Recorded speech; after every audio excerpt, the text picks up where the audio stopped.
भाजपा से बेटियों को बचाओ, आप बलात्कारी हैं, ज्वाइन बीजेपी, बलात्कार के सारे रिकॉर्ड गायब। आप दंगाई हैं, ज्वाइन बीजेपी, दंगों के सारे रिकॉर्ड गायब।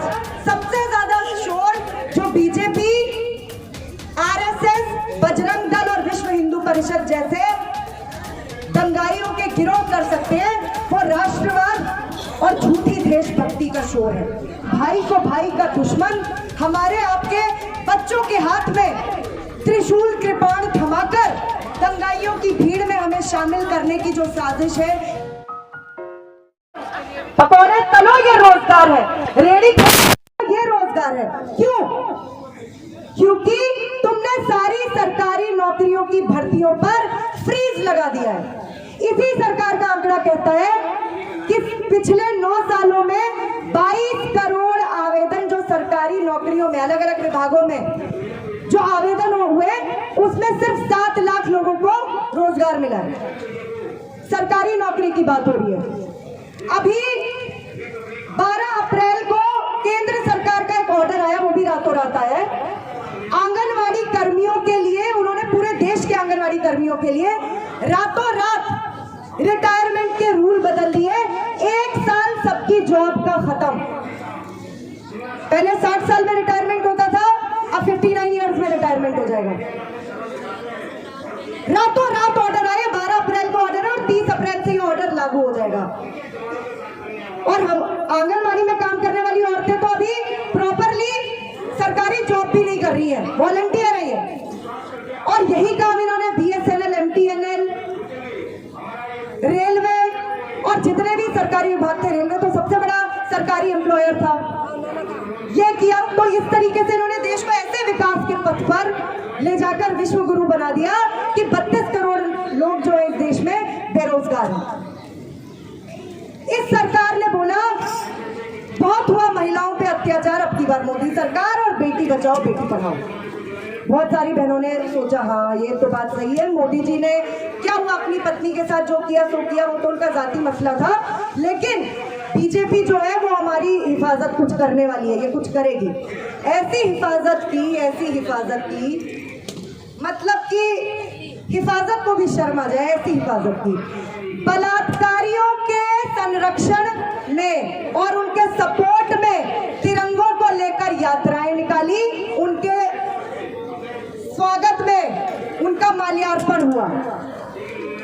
चाहे 8 साल की कठुआ में एक छोटी बच्ची के बलात्कारी हो, या ये जो कुलदीप सिंह सेंगर, इनका उन्नाव वाला 28 केस है उसके खिलाफ, बलात्कारियों को संरक्षण देने का काम इस पार्टी ने किया। तो बेटी बचाओ बेटी पढ़ाओ का असल में क्या वो था, ये एक चेतावनी थी, सिग्नल था। भाजपा से बेटियों को बचाओ, आप गलत समझे थे कि वो बेटियां बचाने निकले हैं, वो नहीं निकले हैं। और बेटियां क्या पढ़ेंगी जब तुम शिक्षा का निजीकरण और सांप्रदायिकीकरण कर रहे हो, न्यू एजुकेशन पॉलिसी, नई शिक्षा नीति के तहत, तो क्या बेटी और क्या बेटे पढ़ पाएंगे? क्योंकि अब यूनिवर्सिटी, कॉलेज और स्कूल पढ़ाई और शिक्षा और उसके बाद रोजगार देने के स्थान नहीं है, वो शॉपिंग मॉल है। औकात है तो जाओ शॉपिंग मॉल से खरीदो जो तुम्हारे पसंद का वो है, जैसे आप किसी कपड़े की शॉपिंग करते होंगे। और यहाँ पर बैठे हुए आम घरों के लोग, इनके बेटे बेटियां, ये स्टूडेंट्स, ये उन शॉपिंग मॉल्स की शक्ल तक नहीं देख पाएंगे। ये इस सरकार ने 2014 के बाद से किया। और भ्रष्टाचार की बात तो क्या ही करें, अब तो ये आम बात हो गई है कि इस देश में सबसे बेहतरीन वॉशिंग मशीन एक ही है, सबसे बढ़िया कंपनी की है। और इतनी बढ़िया कंपनी की वॉशिंग मशीन एक ही बन सकती थी। 614 करोड़ रुपए एक साल पूंजीपतियों के इलेक्टोरल ट्रस्ट जिस पार्टी को देते हो, तो वो अपनी वॉशिंग मशीन उतनी चाक चौबंद तो बना ही सकती है। कौन सी है वो वॉशिंग मशीन? बीजेपी नाम की वॉशिंग मशीन है और टाइड से भी बेहतर सफेदी देती है। ऐसी सफेदी कि टाइड, सर्फ एक्सेल और बाकी ये सब शर्मसार हो जाएंगे, ऐसी सफेदी देती है। आप बलात्कारी हैं, ज्वाइन बीजेपी, बलात्कार के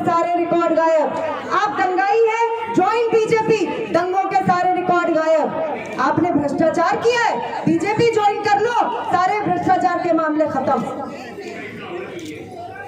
और तो और नोटबंदी भी एक घोटाला ही था, बल्कि बहुत बड़ा घोटाला था।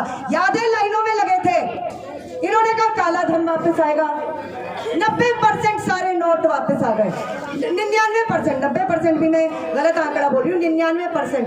कहाँ था काला धन, कहाँ छुपा था?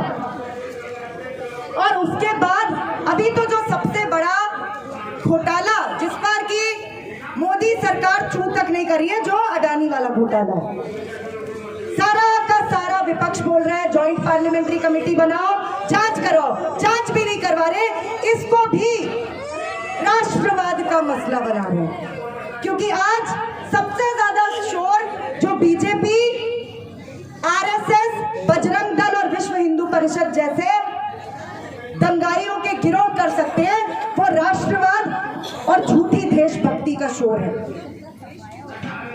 आपको ये जानना पड़ेगा कि यही वो लोग थे जो भगत सिंह और उनके साथियों के साथ आजादी की लड़ाई के वक्त मुखबिरी कर रहे थे और अंग्रेजों के सामने माफीनामे लिख रहे थे।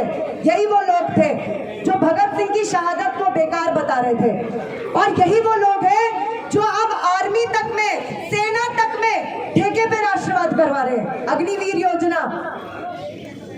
यही वो लोग हैं जिन्होंने कारगिल में मारे गए जो सैनिक थे, उनके ताबूत के खरीद में घोटाला किया था। यही वो लोग हैं। इनके राष्ट्रवाद की पोल तो इसी बात से ही खुल जाती है। लेकिन आपको, हमको आज बढ़ती बेरोजगारी, बढ़ती महंगाई, भ्रष्टाचार, असमानता और असमानता की खाई इतनी बड़ी है कि आज देश में जो ऊपर का 1% अमीरों का तबका है, वो देश की कुल संपदा का 40% अपने कब्जे में किया हुआ है। 40%। और नीचे की 50% आबादी के पास सिर्फ 3% है। हम उसी में आते हैं, 3% है। तो इन सारे मसलों पर हम बात ना करें, हम इनको मसला ना बनाएं, हम एकजुट ना हो, तो इसी सरकार के पास कुछ रामबाण नुस्खे हैं। मंदिर मस्जिद, लव जिहाद, गौ रक्षा, लैंड जिहाद।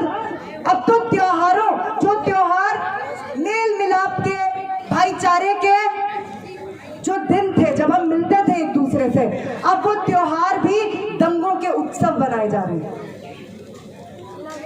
छोटे छोटे बच्चों को भारत माता की जय और जय श्री राम बोलने के लिए मजबूर किया जाता है, और अगर वो नहीं बोलते हैं तो उनकी लिंचिंग होती है, मार दिया जाता है इन्हीं दंगाइयों की भीड़ द्वारा। इस भारत का सपना देखा था भगत सिंह और उनके साथियों ने? नहीं। और हमें यह समझना पड़ेगा, ये हिंदू राष्ट्र का जो हवा खड़ा करके आज भाई को भाई का दुश्मन, हमारे आपके बच्चों के हाथ में त्रिशूल कृपाण थमाकर दंगाइयों की भीड़ में हमें शामिल करने की जो साजिश है, ये हमें समझनी पड़ेगी। ये कहते हैं लव जिहाद। लव जिहाद गरीब हिंदू और गरीब मुसलमानों के लिए है ना। आम गरीब जो अलग अलग मजहबों के लोग हैं, वो अपनी रजामंदी से शादी करें, प्यार करें, उनका निजी मसला है, जाती मसला है, इसमें क्यों हस्तक्षेप हो रहा है। लेकिन लव जिहाद आपके हमारे लिए है। मुख्तार अब्बास नकवी, भाजपा का नेता, उसने एक हिंदू औरत से शादी की है। मुख्तार अब्बास नकवी भाजपा के नेता है, मुसलमान है, लेकिन एक हिंदू औरत से शादी की उन्होंने। शाहनवाज हुसैन भाजपा के नेता है, मुसलमान है, उन्होंने भी एक हिंदू औरत से शादी की है। सुब्रमण्यम स्वामी भाजपा के बड़े नेता हैं, उनकी बेटी ऑब्वियसली हिंदू थी, उसने एक मुसलमान से शादी की। स्मृति ईरानी, उन्होंने तो पारसी से शादी की है।